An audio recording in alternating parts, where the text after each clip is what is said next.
Welcome everyone to CG seminar number 140, which is in webinar format like all our seminars are these days. I'm Simon Marginson, and this week today we've got Jonathan Grant from King's College London with us. He'll be speaking about the New Power University, rediscovering the public purpose of higher education in times of uncertainty. Jonathan is the Vice President and Vice Principal Service at King's College in London. He's a social scientist well known to many of us for his work on biomedical and health R&D policy, research impact assessment, use of research and evidence in policy and decision making, and his work in scientometrics on the global and national research systems.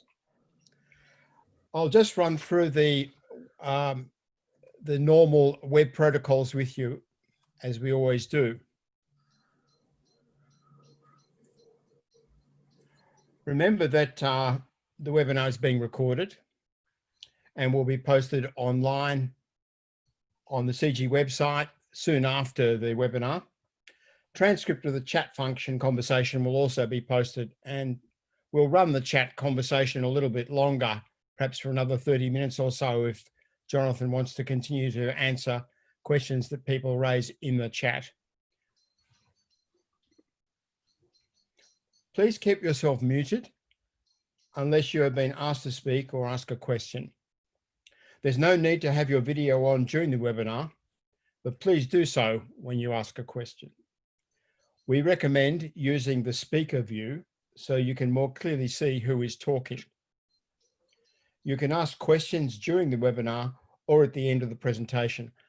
I think what we'll do today is we'll run the presentation continually till it's finished, and then we'll have a full Q&A session after that. So we anticipate approximately half our time will be presentation and the other half will be Q&A within the video section of the webinar, and that Q&A can continue in its written online version after that.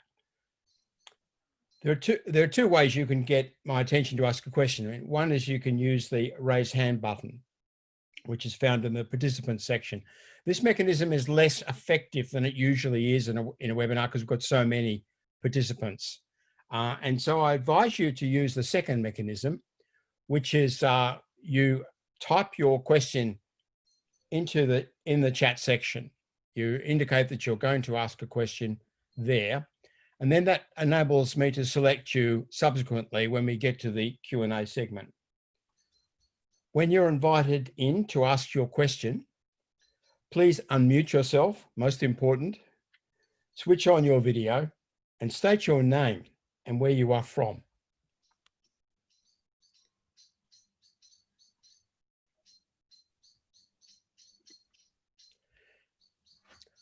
So at this point, it's a great pleasure to hand over to Jonathan, and we look forward to what he has to say. Thank you, Trevor. Can I just confirm you can see the slides? Not yet, no. Oh, right. Do I? Just go to share screen and... I have to redo that, do I? Okay. Yep. Sorry, people.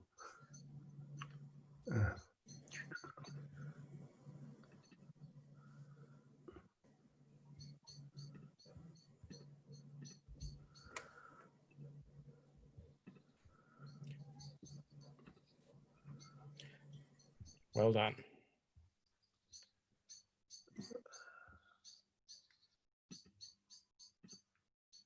Okay, so you can see them now. Well, thank you very much, Simon, for that introduction, and thank you for inviting me to talk to you today on this sweltering hot day, at least here in Cambridge where I live. I have to say I'm slightly nervous about this talk because it takes me outside my comfort zone and puts me probably in the middle of your comfort zone. So I would never claim to be a higher education policy expert. As Simon said, my sort of lifetime interest has been around biomedical and health, science and research policy. And then I got sucked into sort of the research impact debate, which took me beyond the biomedical and health areas. And I joined King's in 2014, which was the first time I worked in a university, and sort of finding myself embedded in a university opened me up to a whole lot of questions around higher education policy. So I've been on that journey. Come into this as a slight amateur, but come from that sort of biomedical science perspective. And over the last few years in my time at King's, I've really started to reflect on that question which has been around for millennia. What are universities for? What is the point of universities? And that conversation I was sort of having with my head was sparked by 3 books, which I just want to extract 3 quotes from as it frames my current thinking on this issue. The first is a book by a Canadian called Ralston Saul. He writes both non-fiction and fiction, fabulous writer, strongly recommend him. But in 2005, he published a book called The Collapse of Globalism. And what's interesting about that book is it predated and anticipated the global financial crash of 2008, 3 years later. And in that book, John talks about these in-between times, and he describes us living in an in-between time, and goes on to say that when you have these uncertainties, there is a positive moment of uncertainty when choice is privileged. Well, and through that, you can move towards a less ideological and a more humanitarian era. And I've come to the conclusion for various reasons that we are living it through one of those in-between times. The second book is by Amy Buller. Now, Amy Buller is a fascinating person in her own right. She wrote this book in 1943. So this is going back a number of decades now. She spent her youth traveling around Germany as the Nazis took hold of Germany, and then found herself in a position where she was participating in a number of seminars and study groups with what you might call the elite of the German Nazi regime and the elite of the British Nazi regime. And she wrote this book called Darkness Over Germany, which were her reflections of that period. And this book is fascinating. It was actually republished a couple of years ago. And it presents an oral history, if you like, of the German middle classes just before the Second World War. And the quote I want to pull out here is this quote where she says, "If German teachers in schools and universities, as well as in the church, had not so often been purely academic and remote from life, and in particular from the life of young people." And her sort of generic critique was that the middle classes, including universities, stepped away from the horrors of Nazi Germany in the 1930s. Now, I don't want to be overcritical, because I think it's very hard to imagine oneself in that situation and imagine what one would do in that situation. But it's that concept of being remote from life that I'm sort of worried about for universities. And then the final quote I have is this one from New Power, which was published in 2018, and is examining the impact of social media type technologies and network technologies combined with the sort of advent of social movements. Now, for those of you who study social movements, you will know that that's not a new issue. People have been talking about social movements for decades, if not longer. What's interesting here is the application of social media technologies to that. And they talk about in this book, New Power, and how it operates different, like a current. It is made by many, it is open and participatory, and it is peer driven. And just to move on to the point about the in-between time, there's quite a strong literature, economic literature, looking at these long waves, these long cycles, and how you get sort of fundamental changes when sort of social and technological things come together. And you can trace that back to, if you like, the steam engine, to electrification, to petrochemicals, information technology, and the arguments that I think John Ralston Saul is making and I'm broadly making, is that we are living at, if you like, an inflection point in one of those long waves. And I think this impacts on universities in sort of various ways. You know, I'm sure all of you remember the academic strikes we had a few years ago, and indeed we had just at the outset of the coronavirus pandemic. And I think that, in my mind, and speaking to colleagues at King's, sort of illustrated a deep sense of unease in the direction that universities are traveling in. Before my time in academia, I had never, literally, and I'm not exaggerating here, I had never heard the word managerialism. When I arrived at King's, it was a word that entered into my vocabulary. That degree of managerialism, the direction of travel that the higher education sector is going for. And I think my interpretation is that angst is driven by ambiguity about what the social purpose of universities are for in the 21st century.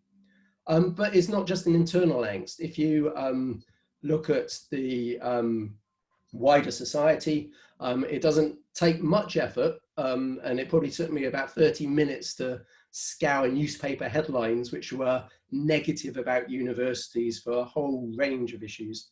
And this was my quick survey. But that sort of angst about universities has very much overflowed, if you like, into the public discourse. And I think that creates a major challenge for universities individually and as a sector, because it challenges our license to operate or our social contract, whichever framing you wish to use. So if you accept that broad argument and you drill into trying to understand, if you like, some of the trends that are occurring in this in-between time, we see a generation of young people who are probably the first truly digital natives. You know, I was brought up in an analog world. I can remember what a music cassette looks like. When I tell my kids that I used to upload games using a cassette machine, they look at me as I'm completely bonkers. But today, nobody's experienced that. No young people have experienced that. They are truly digital natives. At the same time, and especially over the last 15 years, we've seen variable economic growth and inequities arising from that. We have big existential crisis beyond the pandemic around climate change, which raises really interesting questions for universities around academic travel. There's very good data coming from various sources around how the Gen Z, which are the young people coming into universities today, have a new and unique set of values. That, you know, if you look at the data, they systematically are sort of drinking less, they're having sex later, they're having sex less, they're working later, they're working less, and a whole lot of stuff which demographers have defined the sort of late transition into adulthood. So there seems to be a new phase going on in a sort of demographic sense. We have demands for longevity, we're living longer, and that has an impact on universities. More existentially, we're seeing the rise of populism in a number of countries, and, you know, very pertinent to the contemporary debate about what do we mean by knowledge and whose knowledge is it and whose knowledge should we be teaching. I think that sort of argument around managerialism raises a very interesting question about, are we seeing the end of new public management, the sort of the dominant paradigm for running public services, whether universities or health systems or schools, and, you know, the sort of current political language of levelling up civic universities and what have you suggests that we are in flux and moving to a new order, if you like, when it comes to the formulation and implementation of public policy. And then just to emphasize how in between everything is, we had this rise of a global pandemic, which has obviously had a major impact on every element of society, including ours in higher education. So if you take all of that sort of drivers, that sort of makes you feel somewhat sort of nervous, I guess. There's a lot going on and it's hard to engage with and get your head round. I then sort of come back to the work of Timms and Hyman's in New Power. And this is a graph taken from that, where they describe the set of old power values and the set of new power values, and how they come together and interact with each other. And a couple of points I want to make here. And the first point, in one sense, is where we are today in universities. I think it's very hard to argue that we are not institutions that have adopted a set of old power values. If you look down that list on the left-hand side, I think it's quite a good way of describing the way that universities, at least in the UK, operate. And even if you go back in history, there can be very good examples of where some of those new power values have been very clear in universities. I think today, on the whole, they're not. And I think some of the angst we're feeling internally, which is then spilling out onto that external policy debate, is a clash between these old and new power values. But as I say, that is really important in my second point, to acknowledge that this is not an either or debate. And Timms and Hyman's make that. You can have old power institutions like universities maintaining some of those old power values, but also adopting some new power values. And I think that is the challenge that we are facing. So at the turn of this year, I decided to sort of take this paradigm of new power and systematically apply it to universities in a very sort of policy analysis type way, and try to think through what a future new power university would look like. And I've sort of developed that into a book, which hopefully will be published sometime early next year. And this is the mind map from that book. And I'm not going to talk through the whole mind map because that would take me too long. But I just wanted to give you a flavor of some of the directions that I have ended up going into. So some of them I don't think will surprise many people on the call. You know, the sort of the advance of digital education, given the digital native characteristics of the Gen Z. You know, it's not, and I'm not arguing it's a substitute for classroom teaching. I'm just saying that that's likely to increase. Other places, again, the rise of so-called third space professionals. I think you're going to see that increasingly important as you see sort of new forms of universities adopting these new power values. But the area I want to spend a sort of few minutes on is the one on the left-hand side of this mind map, which is very much around that social purpose, social good, i.e. the mission that I believe universities have, which is over and above their educational mission and their research mission. But again, those are not mutually exclusive, they overlap. So I'm going to talk a bit about that, and then I'm going to finish off talking a bit about the role of universities as public advocates. So what is the role of the sort of social responsibility, if you like, within a new power university? And what I'm arguing, based on my experience at King's and in conversations with a number of people around the sector, is that the new power university and universities generically have to include social responsibility as a core and equal part of its academic mission. So I think most universities would probably argue that they see social responsibility as a core part, but whether they see it as parity of esteem between education and research, or at least aspire to that, I think they would challenge. And I think there's some quite interesting lessons from the private sector here.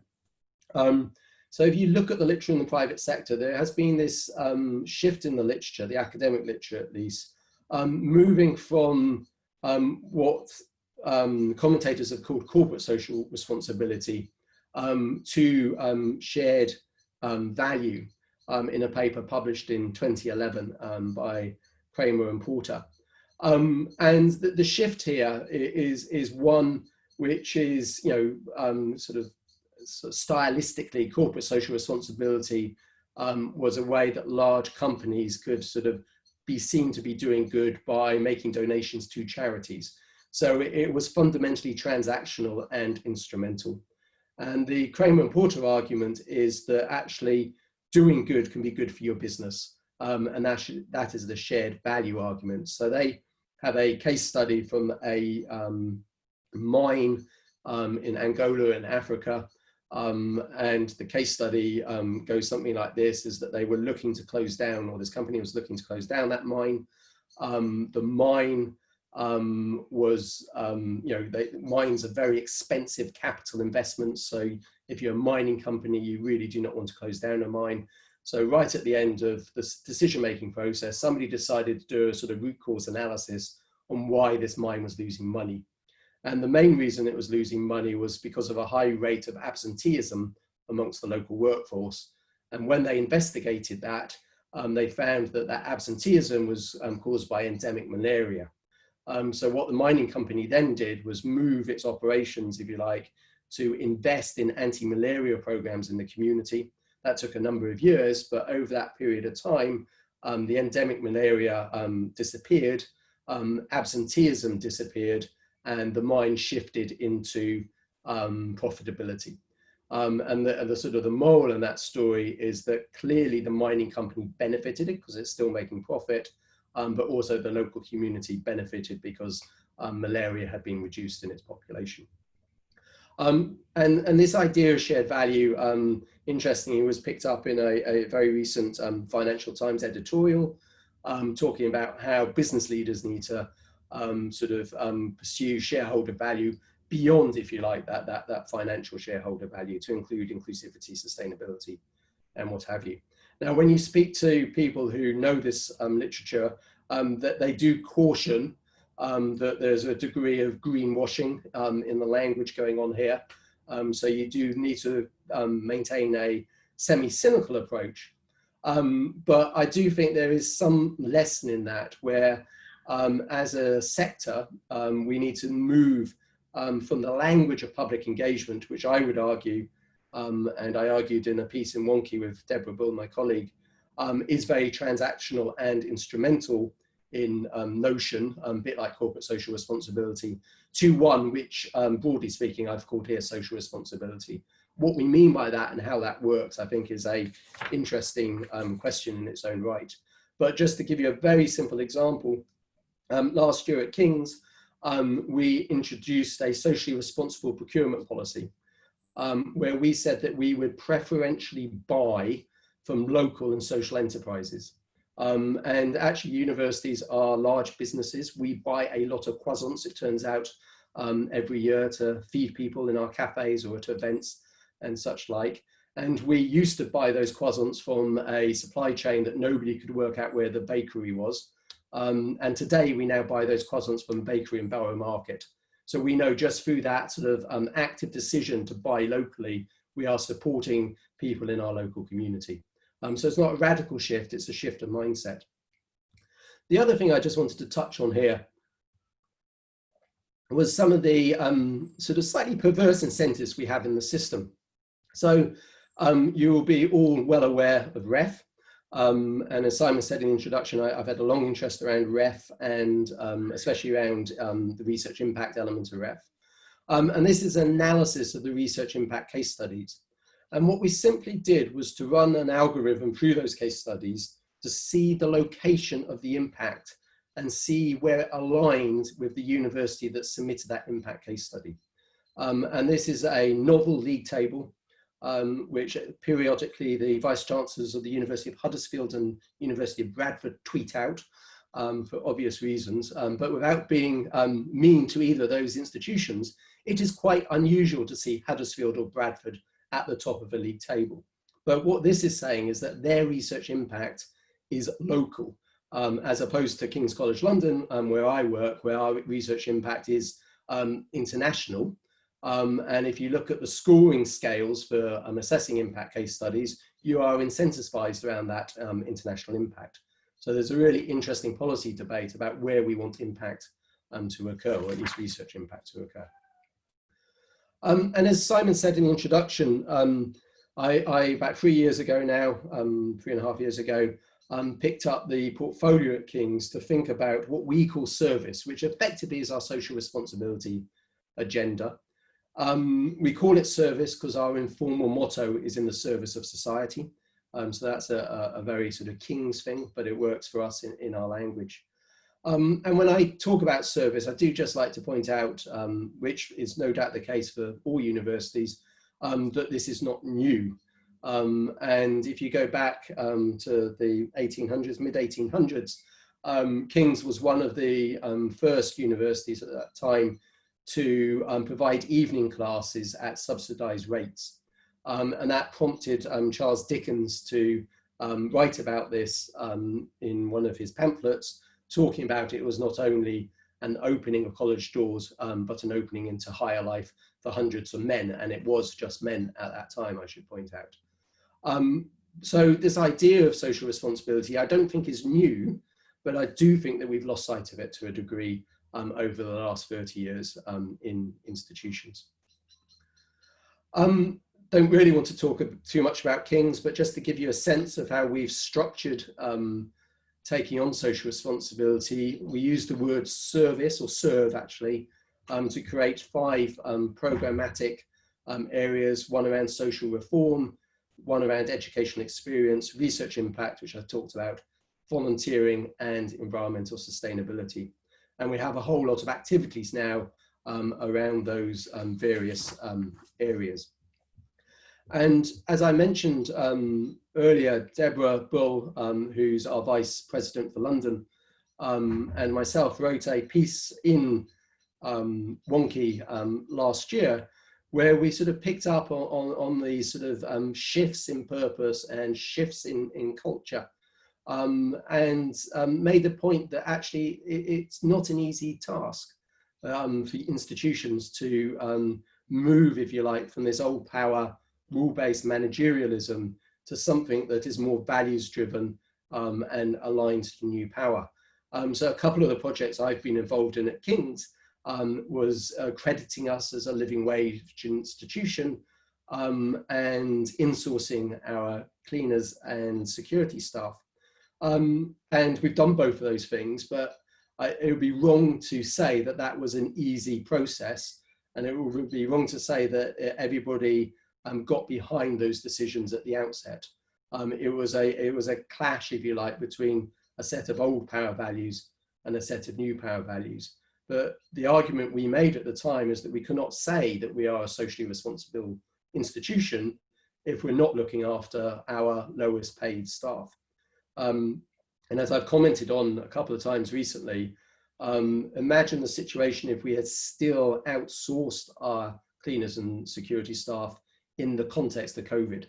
My guess is that we have managed to support and protect 300 to 400 individuals during this crisis in a way that would have been nigh on impossible if we were running that through a third party. And I think that's what we need to think about when we talk about social responsibility. But if you go down this route, and this is where I think it gets really interesting intellectually, you can no longer, in my view, sort of remain a neutral player.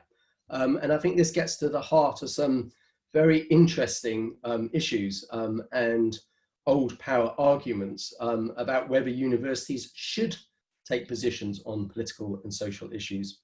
And I've spent quite a lot of time sort of reading into the history of this. And one of the best documents I've come across is by this Calvin committee, which was published in 1967 from the University of Chicago. 3-page document. Is absolutely beautiful in the way it's written. It just summarizes the arguments incredibly well.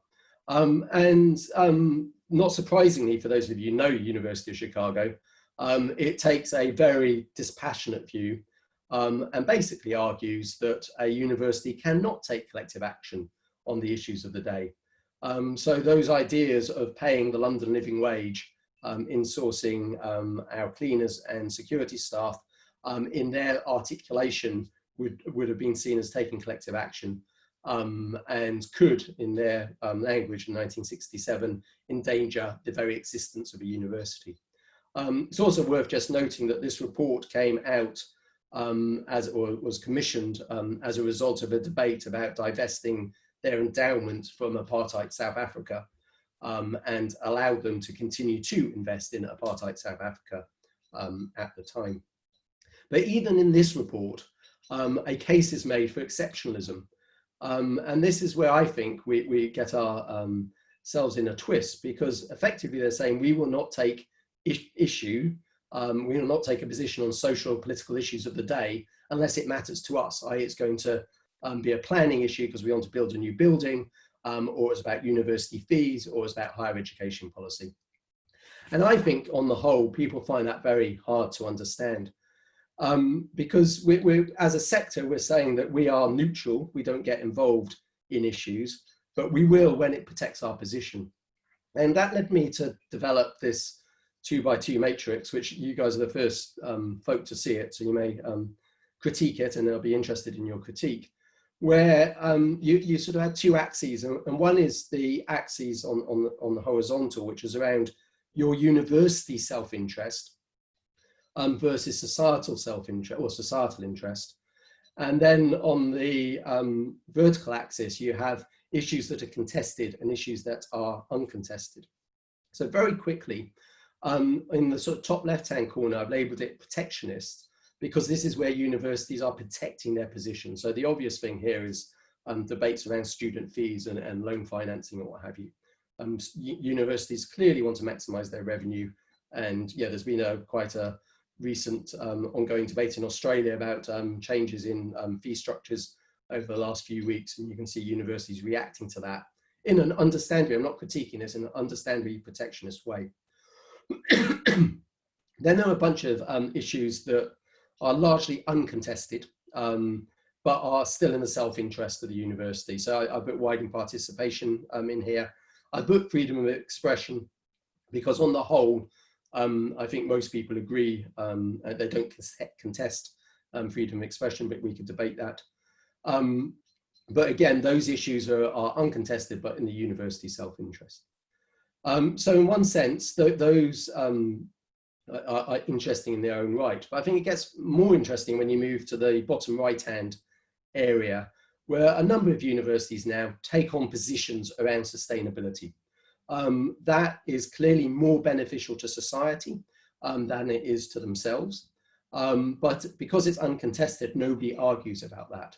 But at that point, it seems to me that they are moving into a position that the Calvin Committee was saying that they should not. And then most interesting is when they actually decide to take a position on something that is contested. And the two cases I look at in some depth is the equal marriage debate in Australia and the Brexit debate in the UK. And I'm going to focus to finish with on the equal marriage case in Australia. Because you see leading institutions take very different positions. So this is Michael Spence, incoming VC at UCL, outgoing at University of Sydney, who said that if University of Sydney took an institutional position on equal marriage in Australia, it would have a chilling effect on debate. He said that in a newspaper interview, and then subsequently he put out a more nuanced statement explaining how he came to that position. But it's very much a re-articulation of that Calvin Committee report saying that universities are places that need to be neutral on all issues. By contrast, another G8 university, so a leading university in Australia, came out very quickly in support of equal marriage and actually signed up to the campaign around equal marriage as part of the quasi-referendum that occurred in Australia. And this is a quote from Margaret Gardner, the VC there, very much putting this as a values-based decision and saying this is what we stand for as an institution. And I haven't got it here, but the third sort of route that universities took was at Melbourne, where they did not take an institutional position, but their academic board passed a resolution in favour of equal marriage. So that was kind of a position between those two extremes. And I find that really quite interesting how that played out in Australia. If you look at the Brexit debate in the UK, it was very different because there was in effect a unified position under Universities UK around Remain. And clearly that position was on the wrong side of history, as people like to say, in the referendum result. But I think that part of the explanation there is people perceived universities to be actually acting in their self-interest, not in a societal interest, whilst the case in, at least for Monash, was it was seen as a values-driven issue. So to wrap up with my final 2 slides, is Mark Leach, who some of you know, editor-in-chief of Wonky, picked up on a number of issues in a really interesting article he wrote a couple of years ago called The Enemy Within.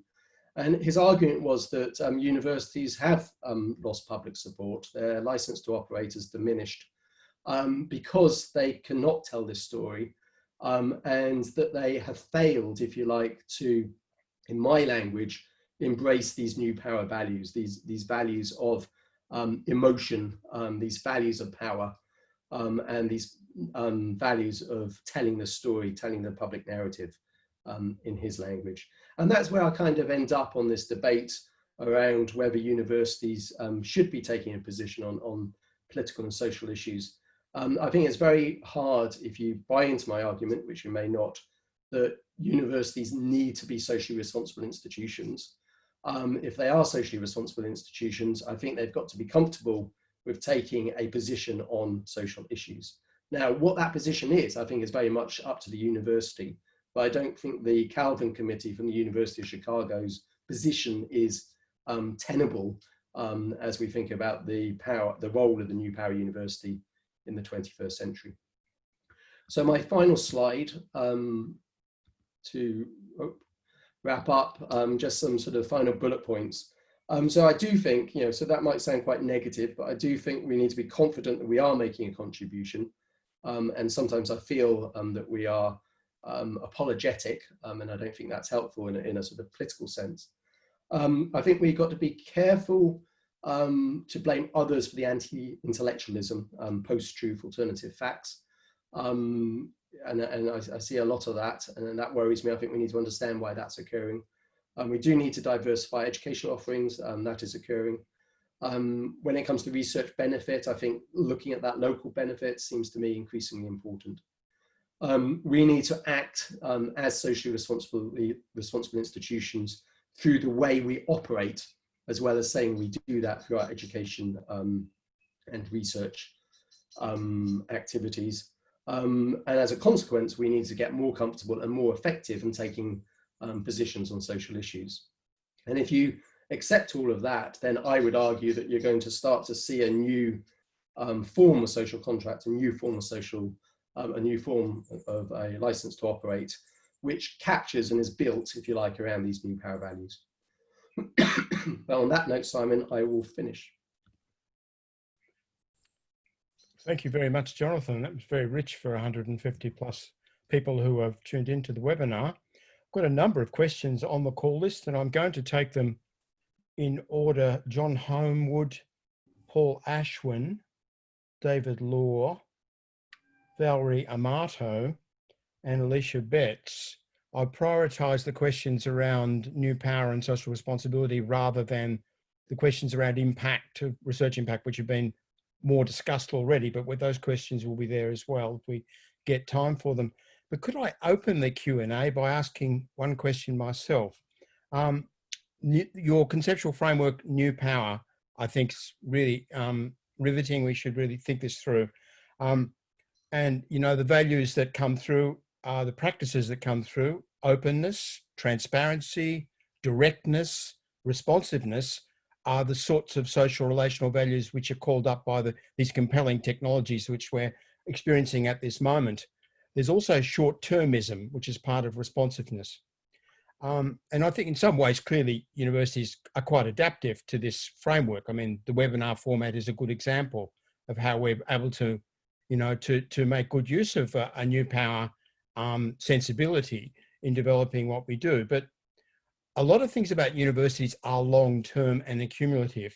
I mean, the degree process, 3 or 4 year first degree, the research, the rhythms of research, the slow accumulation, the dependence on the past, these rhythms of publication, although we're getting more into online than we used to be, there's still that codification process of research, which is slower. And reputation in universities, which is the sort of social value of them, is an accumulative category. You know, reputation builds over time, 5, 10, 15 years for institutions to achieve results from their efforts to improve their performance. So just in relation to research, new power becomes more and more pervasive as a way of conducting social relationships. What does that mean for the long-term character of research and publishing? Yeah, I mean that raises a whole lot of questions. If you read Timms and Hyman's book and you take it at face value, they talk about conditional affiliation and people opting in and opting out. And I agree there's a tension there between, if you like, the stability of the university and that sort of dynamic of opting in and opting out. But on the education side, you know, you think about lifelong learning, that can be an opting in and opting out process. On the research side, I think you're seeing a bunch of really interesting new power things going on in the research space. You know, citizen research. You know, the COVID-19 app, where you can download it, put it on your iPhone, and provides your symptoms or non-symptoms every day, has been downloaded by 3.5 million people and is now more effective, if you like, than the government's app. And you know, that's an example of citizen science in operation, producing real-time data in the moment. And if you look at sort of publishing and archive databases for publishing, and the shift to open access and digital publishing and all that, I think you're starting to see quite a lot of the new power values starting to at least appear in the research space. And indeed, I think I would argue that research is probably ahead of the curve when it comes to adopting some of these new power values than, say, education. Good. Yeah. Thanks, Jonathan. Look, can we bring in John Homewood at this point for his question? Yeah. Okay. Thank you very much for your talk. And want to do two things. One is think of the university as a microcosm, but also think of the wider issues of new power that you're setting out. So the first thing is the university has been marketized over the last decade. That does involve the unbundling of functions and the commodification of those different functions. That in itself is associated with managerialism, not the opposite. Social responsibility has no financial financing associated with it, so it will become part of branding, and consequently it will be part of the representation of the university outside. So for all the talk of unbundling and so on, it's associated with centralization and managerialism. And indeed, if we take the example you gave of COVID-19, we do have to face the fact that England in particular has promoted very strongly network governance, and in a crisis it has been an utter and an absolute failure. And it's been every country that is successful has been a country that has managed to mobilize local resources. They don't have to be a lot of resources, so it can be Germany mobilizing its local networks, it can be Greece mobilizing local networks of solidarity, it can be Kerala in India doing it. Networked governance has evacuated local networks, and paradoxically we have the most centralized response to COVID-19 and an utter failure. Not simply a failure of capacity, but also a failure of coordination. So actually, if we'd retained some old power attributes, in other words, decentralization, local autonomy, and so on, whether in local government or not, or within universities, we would be a lot better off. And we don't need, in a sense, to invent a new language, but really to activate an older language of local autonomy, local responsibility against privatization, financialization, which has driven network governance. Question mark. Yeah, question. Yeah. Where's the question? So the question thank you, is, John. I don't. COVID-19 is a challenge to network governance. It absolutely has to be. Yeah. So actually, I don't sort of disagree with your analysis. I'm quite sympathetic with that. And I did say at the outset, I think that what's new with new power is the advent of the technologies that allow the diffusion of ideas and connectivity at a much faster rate than, say, 20, 30 years ago. So I absolutely accept that localism, social movements, working autonomy and what have you is very much new power. I think what the sort of linguistic twist with that phrase is that we've now got technologies to make that happen in real time, which in the past we did not. I think there's a really interesting question, which I have to say I have not bottomed out, is what is the governance structure of a new power university? That is one which I'm mulling over at this stage. So I haven't really answered your question, partly because I'm sympathetic, but I think it's a very big topic. Thanks, Jonathan, and thanks, John. Paul Ashwin. Thanks, Simon, and thanks, Jonathan, for your talk. My question was around, as far as I can see, that there's a tension between your focus on new power and your focus on individual universities. You know, to me, universities are incredibly noisy. They dominate our way of thinking about higher education. But actually, if we want to get beyond something that's elitist and reproductive, we need to think about in terms of higher education systems and how to make inclusive, transformative systems. And really, my worry is that in the way you're using new power to think about institutions, basically, to me, the most likely outcome would seem to be to mask current inequalities and give very powerful universities a new way of talking about what they do, as if it's far more socially responsible, whereas actually it's quite, it's quite, it creates conflicts and unfairness in the system. So what would be your response to that? Is there a way of using it at a system level, or would you defend that there's something about focusing on institutions that's helpful? Yeah, so I actually sort of talk about systems quite a lot in the book. So you're right. My analysis, if you like, is around the unit of the university, but I don't think you can isolate the unit from the system when you talk about new power.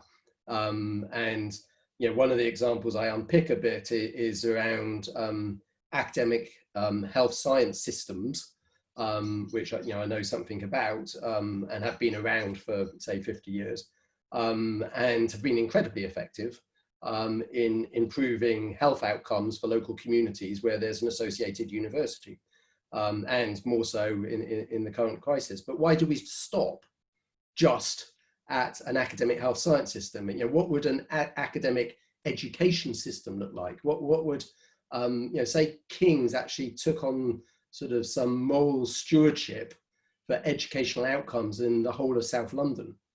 You get into a very interesting thought experiment. So I'm very sympathetic to the argument around systems. The other footnote is I would say that, I think I'm very nervous about the idea that people pick up this and do a sort of rebranding exercise. Yeah, that sort of sends shivers down my spine, and you could see that happening. It's not about that. It's about your values. It's about your essence as an institution, and allowing that to sort of flourish and take hold, which I know sounds all a bit new age and sort of liberal and wishy-washy, but I think that's really important, that we acknowledge that. And I don't think a University of Cambridge, for example, is going to overnight become a new power university, and it probably need not become a new power university. So it's understanding that the system is very diverse, and this argument works for some and doesn't work for others. If you ask me, in the UK, that the institution I think that is closest, well, let me frame this, the institution I know that I think is closest to what I'm articulating is actually the University of Lincoln. So you know, there's a bunch of issues in that. Yes, the Lincoln case is very interesting, and I think we should bring Lincoln in at some point in the webinars in future. Next question from David Law. Good afternoon, colleagues. Thank you very much, Jonathan, for a very stimulating talk. My question is really about the relationship between social responsibility and social equity, and in particular, how do universities consider this? And you touched a little on it when you talked about trying to get to grips with governance structures. I was reminded quite powerfully as you spoke about a book that was published a long time ago by Michael Young about the rise of the meritocracy, and how what you're talking about is actually quite comfortable within a liberal arena. But actually, in terms of combating the depth of social inequality, one thinks of racism, one thinks of gender inequality. I'm not sure how social responsibility will get us to grips with those big issues. And in particular, to focus down, how do we actually devise structures within our universities where we can debate in a serious way these issues? I've worked in universities for close on 50 years, and I've never found a university which is able very satisfactorily to deal with these kinds of issues. So where do we have the debates? So, well, I think, so two questions, so 2 points on that, David. So I think on the first part of it, absolutely agree. I think there's a lot of resonance with Michael Young's work and other ilk. I'm very taken also by a guy called Marshall Gantz, who's an American guy who's written widely on social movements, which is also in that space. And as I've emphasized a number of times, I think what's interesting about New Power is the technology, not the idea of social movements and meritocracy and governance around that.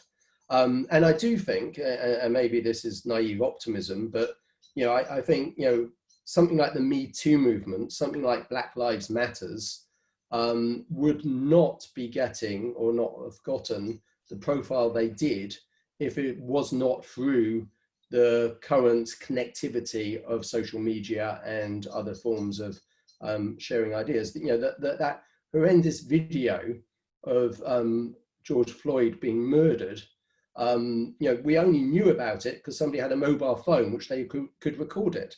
And then that video went viral. And then that's led to an absolutely outrage and a deep moment of reflection for society. Whether that leads to change, we need to wait and see. But you know, that in my mind is quite a good illustration of New Power in action. Where that debate occurs in universities, I'm very much with you. I honestly, I don't really know the answer to that. You know, I get quite frustrated, probably sort of resonating with what you were saying about the level of debate that we have around these complex issues. And and partly because it's formalized, it goes through committees and it's papers, and it's not an emotive debate. And you know, I spent 12 years working for RAND Europe, not-for-profit public policy think tank, so a knowledge-based company, not-for-profit. And I have to say, I do sometimes think we had more sort of passionate, nuanced, emotional conversations shaping our thinking in that environment than I have experienced at my one experience of university at King's. And you know, maybe there are other universities which get this right, but I find that quite strange, because going into a university, I was anticipating this place where there'd be a free flow of ideas, and it's slightly disappointed me. Well, thank you, Jonathan, and thank you, David. Our next question is from Valerie Amato.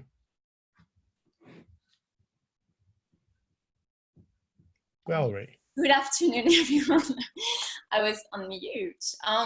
Yes, I think it's really interesting. Thank you so much for a very inspiring kind of presentation, Jonathan. And I think it's really interesting that you are, I mean, we as universities, we seem to be following the path of businesses as they are doing a lot of soul searching on their mission, their values, and their purpose in life. And I mean, why are we just asking ourselves now, what is the purpose of universities? Universities are founded originally with a core ethos in mind, and everything, all the activities of research and teaching should be driven by the purpose. And every university has a core unique selling proposition. This is how they attract not only their students, funding, but also stakeholders. So my question here, are we really focusing on the right measures in terms of making sure that we are all driven towards delivering a public purpose? And the league tables around research, for example, it's very quantitative, and we know that quantitative measures are very, very limited, in fact, and perhaps we should focus on long-term social impact. But the question is, and a lot of businesses and large multinationals are really, really struggling with this. They don't know how to measure social impact. But if you don't measure it, you won't be able to manage it. So my question to you, do you have some ideas on how we could perhaps move away from the league tables and focus on what really matters? Yeah, so as Simon alluded to in the introduction, sort of my research interest was exactly on that question of how do you measure research impact, I sort of put in brackets. And, when I took over this role at King's, the first question I asked myself was the question you just asked, is how are we going to measure this? And we are just about to, in the next couple of weeks, actually publish a report that we've done collaboratively with the University of Melbourne and University of Chicago to try to answer that question. Now, we don't answer that question, hands up, but I think we start to create a space where we can have a debate about that question. And as you said, if you look in the private sector, that there is a multitude of frameworks and measurement tools for assessing the social value of corporations. What I do think is the interesting thing is not, so the measurement, I absolutely agree, and I will defend, but is the purpose of the measurement, to go back to your comment. And I think there's a potentially really interesting dynamic. So you see the Times Higher social impact rankings around the SDGs. Now, we can criticize those, all of us can, there's a complicated set of indicators, but credit to them for having a go. And using the SDGs as a framework, I think is quite an interesting way of doing it. I think the real question is, at what point does that become influential? Because my hope or prediction, depending on how confident I am, is that as this Generation Z students take hold in universities, they will want to know which university has the most sustainable policy on X, or which university has the best volunteering program, or whatever it is, and that will drive some of this change. So it'll come from the demand side. Now, maybe I'm being naive about that, because when fees come in and all that sort of stuff, I get that naivety. But I think there is a dynamic there that, in the same way that my 18-year-old daughter will only shop from certain outlets. Mine as well. Maybe they will only She's 18 shop. as well. They will only shop from certain universities. And that's kind of where I'd like us to get to. Oh, absolutely. I think, sorry, by way of introduction, I'm a freelance higher education teacher, and I work with several business schools in the UK and Europe. Thank you, Alicia. I think we'll move quickly now to the next question, which is, thank you, Valerie, I should say. We shall now move to Alicia Betts.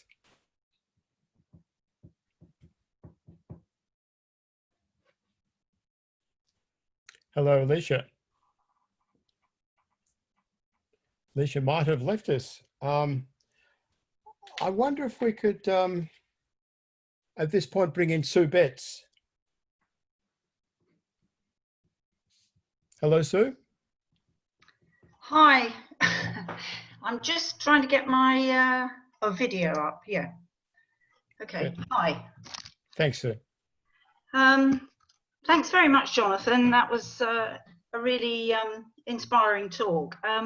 It reminded me, and this is what I was saying to Jonathan, of an article I wrote for Wonky about 2 or 3 years ago, entitled "How Do We Regain the Higher Ground?"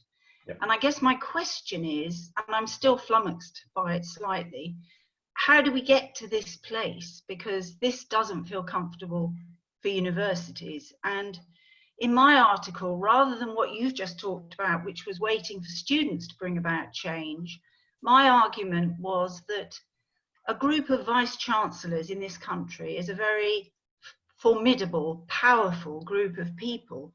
And how did we get to the stage where they weren't leading the charge? In other words, regaining the higher ground for values, social responsibility, and all of those other things. And I have to say, things like the high rates of pay for VCs, etc., it kind of all fed into this debate about marketization. And I think it's done none of us any favors, really. So I'm sorry, it's not really a question, it's a kind of musing on how the hell did we get here? Exactly. Wholly agree with that. And it's not just students, it's everybody, you know, it's got to be everybody. And I do, when I talk about research impact, I often make the point that those who complain about the impact case studies in REF should be asking exactly that question. Fundamentally, the fact that government, through HEFKI, had to impose a set of systems to encourage universities to do research that provided social benefit is a fundamental failure of leadership. Full stop. And actually, I think all of this is a fundamental failure of leadership. Now, to be a bit kinder, you know, the incentive system and the public policies around it have forced a certain set of behaviours. But as you say, the vice chancellors as a group are a powerful group. And if they had decided to embrace a more values-driven approach rather than a instrumentalized managerial approach, I think we would be in a different place. Yeah. Thank you. Sadly, we've reached 3 o'clock. And I want to thank you very sincerely, Jonathan. I think that was a really useful session for everyone. And I think we've grown greatly from your engagement across this broad range of issues and the intellectual resources you bring to what is now university leadership. And we will be following what you're saying and doing with great interest in future. Colleagues, thank you for your attendance and participation. On Tuesday next week, on the 30th of June, our discussion will be around public and private higher education, and particularly around governance issues in both sectors in the UK and beyond. And we've got Vicky Bolivar, Stephen Hunt, Jürgen Enders, Anika Horvath, all contributing to that webinar. So we look forward to seeing you all then. And if you want to stay online for another 25 minutes or so and ask a question in the chat, you can do that. Thank you very much, everyone. And thank you, Jonathan.